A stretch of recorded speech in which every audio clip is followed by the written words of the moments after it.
แต่น้ำตากับความฮักที่ผ่านมาเหมือนว่าศาสตร์นี้มีกรรมหักกับสาวใดสุดท้ายได้แต่ความซ้ำใจเอ่ยบ่เคยเจอจำมันแต่ความซ้ำเลื่อยมาทุ่มเททุกทางหวังดีกับเขาแต่ยังบ่เห็นข่าวเจ้ายังบ่หยุดไขว่คว้าเจ้าเจ็บครั้งใดอ้ายยังซอยเสร็จน้ำตามาเป็นเก่าน้องกลับมาเจ้าก็หาทางเที่ยอ้ายนี้เจ็บแล้วอ้ายยังบ่เชื่อสิตายย้อนความสัตย์ซื่อก็เลยถือทิมแบบนี้ขอถามแด่เจ้าหรือสาวบ่มักคนดี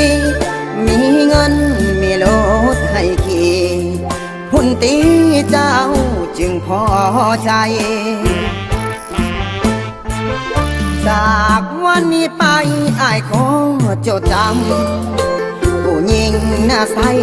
ใจดำคือเจ้าอ้ายสิเล่นกายสิบ่ลงคนคือเจ้ามันอันตรายเจ็บแล้วจืดหัวใจท่องเอาไว้ย่านใจมันเลือน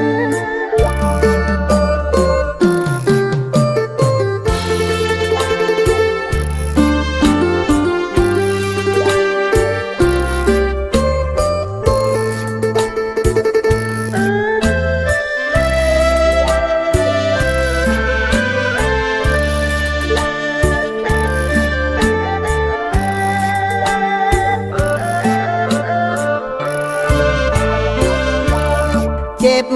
แล้วอ้ายยังบ่เชื่อสิตายย้อนความสัตย์ซื่อก็เลยถือทิมแบบนี้ขอถามแด่เจ้าหรือสาวบ่มักคนดีมีเงินมีรถให้ขี่พุ่นตีเจ้าจึงพอใจจากวันนี้ไปอ้ายขอจดจำผู้หญิงหน้าใสใจดำคือเจ้าอ้ายสิเล่นกายสิบ่ลงคนคือเจ้ามันอันตรายเจ็บแล้วจืดหัวใจท่องเอาไว้ย่า